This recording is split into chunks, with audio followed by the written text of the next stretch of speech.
दोस्तों एक बार फिर से साबित हो गया कि आपका अपना चैनल टाइम्स एक्सप्रेस तमाम न्यूज चैनल से पहले आप तक खबर पहुंचाता है।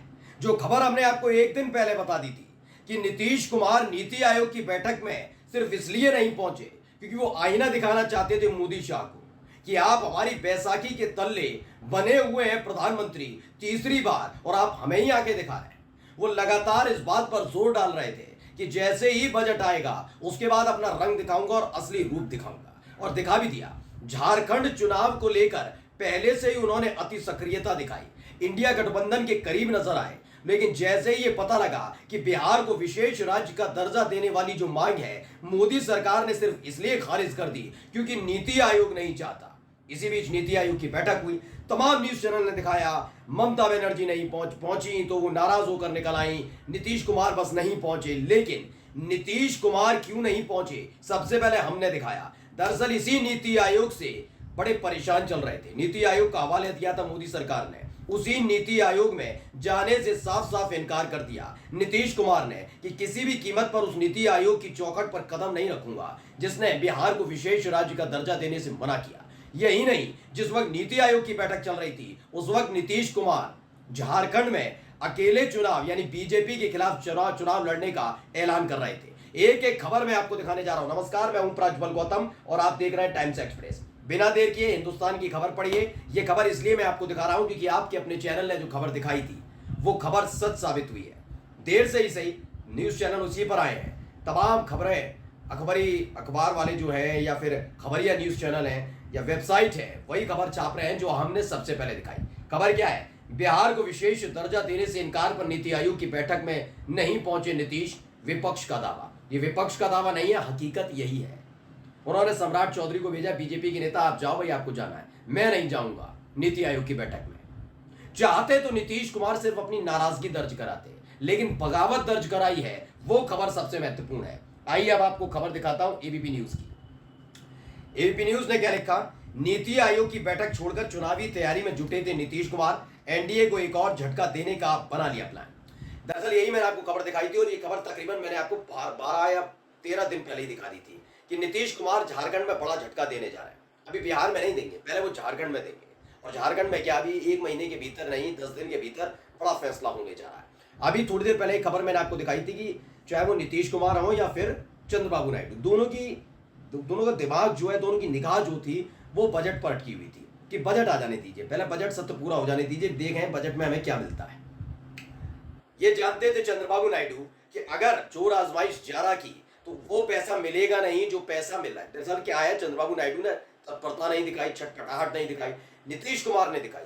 इसलिए नीतीश कुमार को कई तरह की परेशानियों का भी सामना करना पड़ा। वो मैंने आपको दिखाया भी, पुल गिरे उत्तराखंड में भी, पुल गिरे कई बीजेपी शासित राज्यों में भी, लेकिन खास तौर पर नीतीश कुमार की सरकार जिसमें बीजेपी भी शामिल है उसका ही भांडा फोड़ने में तुले हुए थे सारे के सारे गोदी एंकर। कितने पुल गिर गए, ये हो गया वो हो गया, जिससे नीतीश कुमार की छवि को खराब किया जाए, प्रेशर डाला जाए। संजीव हंस जो नीतीश कुमार के खासम खास बताए जाते हैं, उनके ईडी का छापा, ये तमाम चीजें।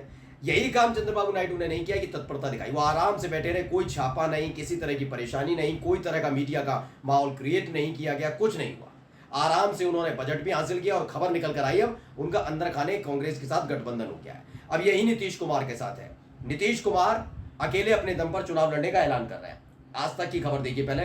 जेडीयू ने शुरू की झारखंड विधानसभा चुनाव की तैयारी, 11 सीटों पर ठोकी दावेदारी। दरअसल सरयू राय, जिनका मैंने जिक्र भी किया था, भारतीय जनता मोर्चा के वो अध्यक्ष हैं। दरअसल बीजेपी से उनकी अदावत रही और अदावत क्यों रही वो भी मैं आपको बता चुका हूं। दरअसल ये बात है 2019 की। 2019 में सरयू राय को साइडलाइन करने की कोशिश हो रही थी। सरयू राय ने कहा मैं साइडलाइन नहीं हूंगा, और इसी के साथ उन्होंने न केवल बीजेपी को लात मारी बल्कि निर्दलीय चुनाव भी लड़ा और रघुवर दास जैसे नेता को हरा दिया, बीजेपी के दिग्गज नेता। इसके बाद अदावत लगातार चल रही है। आप अभी भी सरयू राय के ट्विटर हैंडल पर जाएंगे तो आपको कई सारी ऐसी तस्वीरें मिल जाएंगी, कई ट्वीट मिल जाएंगी, कई ऐसे आरोप मिल जाएंगे जो सीधे सीधे वो बीजेपी पर लगाते हैं। जबकि सत्ता में कौन है? जेएमएम। सत्ता में कौन है? हेमंत सोरेन। लेकिन वो आरोप लगाते हैं बीजेपी पर आरोप लगाते हैं। और हेमंत सोरेन जब जेल से निकले तो हेमंत सोरेन और उनकी पत्नी कल्पना सोरेन से सबसे पहला मुलाकात सरयू राय ने की। फिर आ जाते हैं 13 तारीख को मुलाकात करने पहुंच जाते हैं, सीधे सीधे 13 जून को मुलाकात करते हैं नीतीश कुमार से और टाई अप हो जाता है। अब क्या है खबर की 11 सीटों पर ताल ठोक दी है। इन 11 सीटों को लेकर बीजेपी फंस गई है क्योंकि 81 सीटें हैं। 81 है झारखंड विधानसभा में, उसमें से 11 सीटें अगर ये लड़ेंगी तो बची 70 में बीजेपी भी है, ऑल झारखंड स्टूडेंट यूनियन भी है, एक दो छोटी और पार्टियां हैं, इन सबको मिलाकर चुनाव लड़ा जा रहा है। जनता दल यूनाइटेड का आधार जरूर है, लेकिन उनको मालूम है कि जेडीयू का इतना बड़ा आधार झारखंड में नहीं है, बिहार में ज्यादातर है, इसलिए वहां सीट मांगी जाती तो वहां पर भी बेंच फंसता। लेकिन झारखंड को लेकर जो दावा नीतीश कुमार की सरकार की तरफ से, नीतीश कुमार की पार्टी की तरफ से कर दिया गया, उसको लेकर बीजेपी में अंदर खाने सुबुगाहट बहुत तेज है। खबर क्या है, नीतीश कुमार ने आगामी विधानसभा चुनाव की तैयारियां शुरू कर दी। पार्टी के आलाकमान ने शनिवार को नीतीश कुमार से मुलाकात के बाद इन 11 सीटों की सूची मुख्यमंत्री को सौंप दी। जेडीयू झारखंड में बीजेपी के साथ गठबंधन में चुनाव लड़ना चाहती है, कह रही है हम चुनाव लड़ने के लिए तैयार है, लेकिन ये 11 सीटें चाहिए। यानी इस पेशकश ने, एक तरफ आप देखिए महाराष्ट्र में शिंदे को टलग, अजीत पवार को टलग, मनसे यानी राज ठाकरे ने तो पहली लात मार दी, हम आपके साथ नहीं लड़ेंगे, अकेले लड़ेंगे 250 सीटों पर। वहां अलग चल रहा है, यहाँ अलग हो गया है तमाशा, और वो भी तब जब आपको जाना था नीति आयोग की बैठक में। यानी एक तीर से दो निशाने नीतीश कुमार ने साध दिए। मैं, मेरी सहयोगी अग्रिमा, मेरी सहयोगी कहकशा, मेरी सहयोगी मेगा हिंदुस्तानी, हम सब लगातार वही खबरें आप तक पहुंचाते हैं दोस्तों जो धरातल पर होती है। हम जबरदस्ती किसी के लिए माहौल क्रिएट नहीं करते। मैं अब भी बता रहा हूं डंके की चोट पर आपके अपने चैनल पर कि कांग्रेस का और बीजेपी का वजूद झारखंड में उतना नहीं, क्योंकि मैं अगर बीजेपी और कांग्रेस को देखूंगा तो मैं बीजेपी का आधार कम मानता हूं, कांग्रेस का थोड़ा बहुत है। ऐसे में जेएमएम के साथ कांग्रेस ने मिलकर सरकार बना ली है, वो सरकार चल रही है। इस दौर में कोई भी पॉलिटिकल पार्टी, खासकर झारखंड का अगर मैं जिक्र कर दूं, वो कोई चुनाव नहीं लड़ना चाहता बीजेपी के साथ। उसकी वजह मैं आपको बता देता हूं क्या है। दरअसल बीजेपी के साथ चुनाव न लड़ने की वजह यह है कि झारखंड जो है वो आदिवासी बाहुल्य सूबा है। मैं बताता रहा हूं, जैसे आप चले जाइए राजस्थान क्षत्रिय बाहुल्य है, आप हरियाणा जाते हैं तो वहां पर आप देखिए जाट बाहुल्य है। ऐसे ही ये माना जाता है कि भैया आदिवासी बाहुल्य है। अब जब लगातार बीजेपी वही करती रही कि हमारे जाट नेता का अपमान, उपराष्ट्रपति हैं, राष्ट्रपति को राष्ट्रपति कह दिया जाए तो वो आदिवासियों का अपमान, या तो आदिवासी मुख्यमंत्री को जेल में ठूसने का काम किया, जिसका असर भी इस बार लोकसभा चुनाव के दौरान देखने को मिला कि हेमंत सोरेन की गिरफ्तारी ने बीजेपी को फंसा दिया। अब लगातार इस्तीफे हो रहे हैं, मैंने खबर भी दिखाई थी अभी थोड़ी, गुणानंद महतो ने पार्टी छोड़ दी, वो भी लात मार कर चले गए बीजेपी को।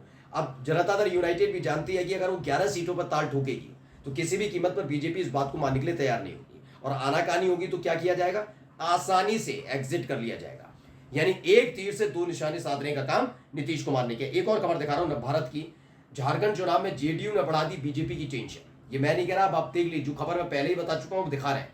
जाने 11 सीटों की बात के बाद कैसा होगा एनडीए का चुनावी समीकरण, ये बता रहे हैं 81 सीटें है, जो मैंने आपको बता दिया अभी कि 11 सीटों की डिमांड के बाद बीजेपी फंस गई है कि अगर ये होगा, अगर मानकर भी चलिए ने सीट दे भी दी और मान के चलिए एक बार के लिए, वैसे होगा नहीं लेकिन सरकार बनने की स्थिति आ गई, तो जेडीयू के तले रहेगी बिहार की सरकार भी और झारखंड की सरकार भी। ऐसे में कमजोर सरकार नहीं देना चाहती बीजेपी, वो चाहती है कम से कम पूर्ण बहुमत मिल जाए, इससे बिहार जैसे कुछ एक राज्यों को छोड़कर कुछ अधिकतर राज्यों में पूर्ण बहुमत की सरकार में रहे, लेकिन ऐसा होने नहीं जा रहा है।